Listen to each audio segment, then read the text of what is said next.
Hello friends, स्वागत है एक बार फिर से एक न्यू ब्लॉग में।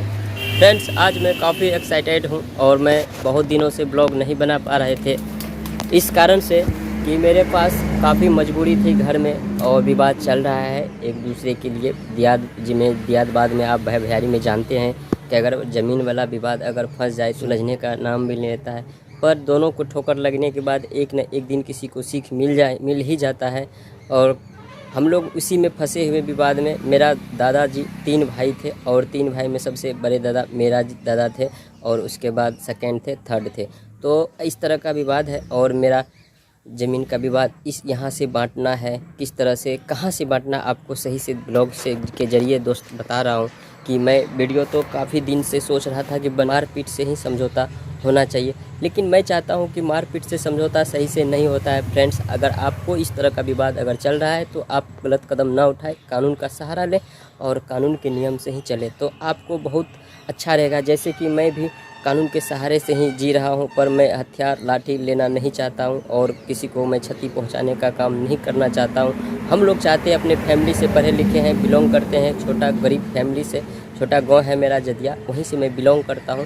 और मेरे पास काफ़ी दिनों से ये विवाद 3 महीने से लगातार चल रहा है। कितने बार समझौता आपस में भी हुए हैं, पंच सरपंच के बीच में हुआ है लेकिन पार्टी मानने को तैयार नहीं रहता है। पर कहानी ऐसा है कि बाद है और घर पे डी है और डी जो मेरे है दादाजी के ही नाम से डी भी थे, मेरा दादा बड़े थे, इसीलिए हक तो उन लोगों का भी बनता है क्योंकि छोटे भाई का बड़े भाई में बनता है।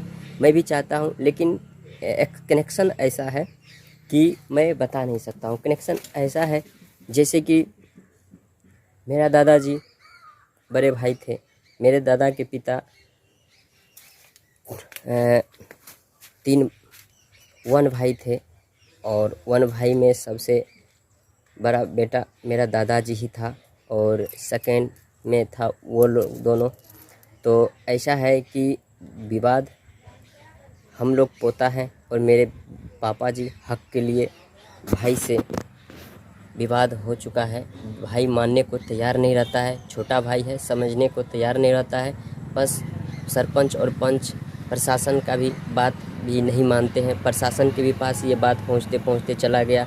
बस हम लोग कानून के सहारा जी रहे हैं कि आज नहीं तो कल मिलेगा इंसाफ, क्योंकि गांव में समिति सरपंच अगर इंसाफ कर दे तो उसका भी परिणाम बहुत अच्छा रहता है। मैं चाहता हूं कि समिति सरपंच मिल के इस चीज़ को, सदस्य पंच जो भी हमारे फैमिली से का मैटर है और जो भी पंच के बीच जो होता है, सरपंच के बीच जो होता है, वो भी एक पुख्ता ही होता है। इसीलिए मैं चाहता हूं कि पुख्ता हो जाए तो काफ़ी अच्छा रहता है।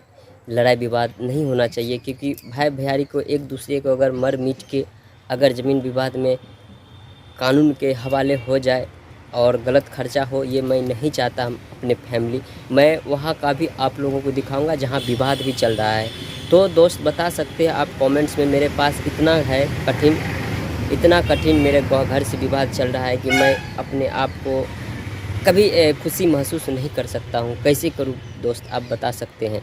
इसीलिए मैं वीडियो नहीं बना पा रहे थे। आज मैंने आप लोगों को बताने का कोशिश कर रहे हैं और बताने का सही बता रहा हूँ कि मेरे पास कैसा स्थिति है और कैसा चल रहा है। ये अभी तक भी बंटवारा का विवाद ख़त्म नहीं, क्योंकि मेरा सरिया, छड़, सीमेंट, गिट्टी, 2 रूम का इंदिरावास भी मुझे मिला हुआ है। फ्रेंड्स, ये भी काम सोच रहे थे कि सही तरह से कर लूँ, तो मैं तो सीमा से काम कर रहा है, मेरा काम तो सीमा से चल रहा है। बहुत कहानी है इसमें, वजरी बहुत ज़्यादा है।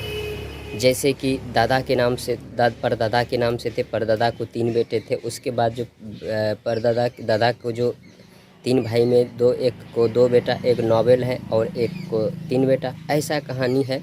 और 9 कट्ठा का प्लॉट है मेरा, डी वहाँ का है, काफ़ी गंभीर है। इससे भी नीचे की कहानी मैं बताऊँगा अगले वीडियो में। दोस्त बने रहिएगा, फिर मिलेंगे। जय हिंद।